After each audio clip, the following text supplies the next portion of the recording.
apakah setiap tawassul dan atau berdoa kepada Allah melalui perantara orang yang sudah orang yang sudah mati termasuk syirik akbar? Bagaimana jika orang yang bertawassul tersebut tetap meyakini Allah lah yang mengabulkan doa, sedangkan tawassul tersebut hanyalah sebab penghantar doa tersebut dikabulkan oleh Allah? Apakah tetap dihukumi syirik akbar atau syirik asghar? Menjadikan perantara antara seseorang dengan Allah adalah syirik akbar, sebagaimana yang disebutkan oleh Allah Subhanahu wa taala di dalam Al-Qur'an, yaitu Allah Subhanahu wa taala berfirman dalam surat Az-Zumar ayat 3, ala lillahi dinul khalis. Ingatlah, hanya milik Allah lah agama yang bersih dari kesyirikan. Artinya amalan ibadah hanya milik Allah, murni hanya milik Allah. Walladzina ittakhadhu min dunihi awliya ma na'buduhum illa liyuqarribuna ila Allahi zulfa.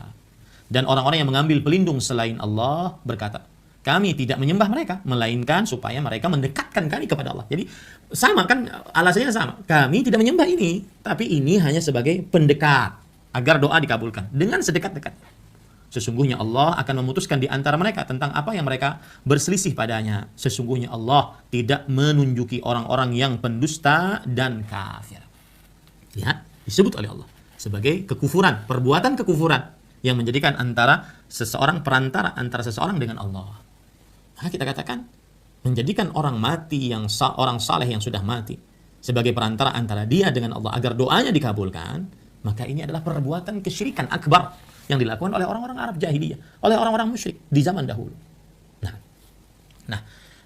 Kemudian juga Allah Subhanahu wa taala memerintahkan kita untuk berdoa secara murni langsung kepada Allah. Wa qala rabbukum ud'uni, Rabb kalian berfirman, berdoalah kalian kepadaku. Di situ Allah tidak merinci, yang banyak dosanya kalian minta perantara agar sampai doanya, yang tidak banyak dosanya yang wali Allah langsung berdoa kepada Allah, tidak. Ud'uni, berdoalah kalian kepadaku, siapapun kalian itu. Sebagai seorang muslim berdoa langsung kepada Allah. Surat Al-Ghafir ayat 60. Dalam surah Al-Baqarah ayat 186 Allah berfirman, wa idza sa'alaka ibadi anni fa inni qarib ujibu da'watad da'i idza da'a. Yang artinya, jika hambaku bertanya kepadamu tentang aku, maka sesungguhnya aku dekat. Aku mengabulkan doa-doa hambaku jika ia berdoa kepada aku. Ya, berdoa kepada aku. Nah, ini menunjukkan pada ikhwan yang dirahmati oleh Allah, berdoalah yang murni bersih hanya kepada Allah. Di sana juga ada ayat perintah Allah dalam surat Ghafir ayat 14, fad'ullah mukhlishina lahuddin. Berdoalah kepada Allah dengan memurnikan doa hanya kepadanya. Walau karihal musyrikun, walau karihal kafirun, meskipun orang-orang kafir tidak menyukainya. Ya. Kemudian juga Allah Subhanahu wa taala berfirman di dalam Al-Qur'an, wad'uuhu mukhlishina lahuddin. Berdoalah hanya kepada Allah dalam menjalankan agama. Nah, ini menunjukkan semuanya ikhlas, murni, bersih hanya ditujukan kepada Allah dalam berdoa, tidak perlu perantara. Dan apa sulitnya kita langsung berdoa kepada Allah? A'jazun nas man ajaza 'anid du'a.